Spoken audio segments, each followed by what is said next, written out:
So first of all, I would like to highlight U.S. European Command's statement released earlier today confirming that 2 Russian Su-27 aircraft conducted unsafe and unprofessional intercept with a U.S. Air Force intelligence, surveillance, and reconnaissance unmanned MQ-9 aircraft that was operating within international airspace over the Black Sea today.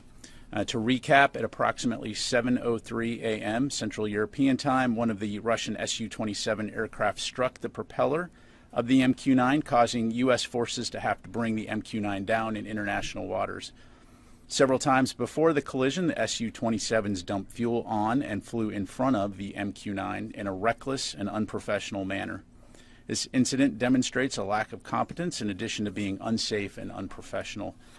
U.S. Air Forces in Europe, Air Forces Africa routinely fly aircraft throughout Europe over sovereign territory and throughout international airspace in coordination with applicable host nation and international laws. In order to bolster collective European defense and security, these missions support allied, partner, and U.S. national objectives. As the U.S. Air Forces in Europe, Air Forces Africa Commander emphasized in European Command statement, quote, U.S. and allied aircraft will continue to operate in international airspace, and we call on the Russians to conduct themselves professionally and safely. Was this collision itself an accident on Russia's behalf, and is the U.S. responding as such?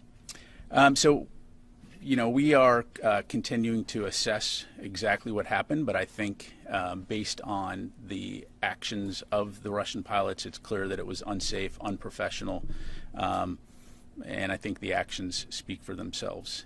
What we saw, again, were fighter aircraft dumping fuel in front of this UAV and then getting so close to the aircraft that it actually damaged the propeller on the MQ-9. We assess that it likely caused some damage to the Russian aircraft as well. To our knowledge, we know that the Russian aircraft did land. I'm not going to go into where they landed. But again, it's just demonstrative of very unprofessional, unsafe airmanship on the part of these pilots. Thank you. One more question, sorry. Will the U.S. try to recover this drone? I don't have anything right now to provide in terms of recovery operations. If we have any updates to provide, we'll be sure to do that. Thanks. David. Is there video of the incident? Are you going to release the video? Where in the Black Sea did it happen? How close to Russian airspace? And did you say that this particular Reaper was unarmed? Again, I didn't say whether it was or was not. I'm not going to get into the particular mission profile of this aircraft. It was conducting an ISR mission.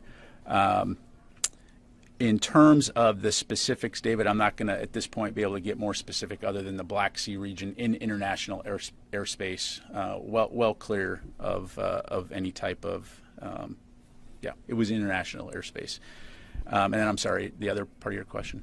The video. Yes, so we are going through the declassification process now, and we'll keep you updated on that front in terms of imagery associated with this incident.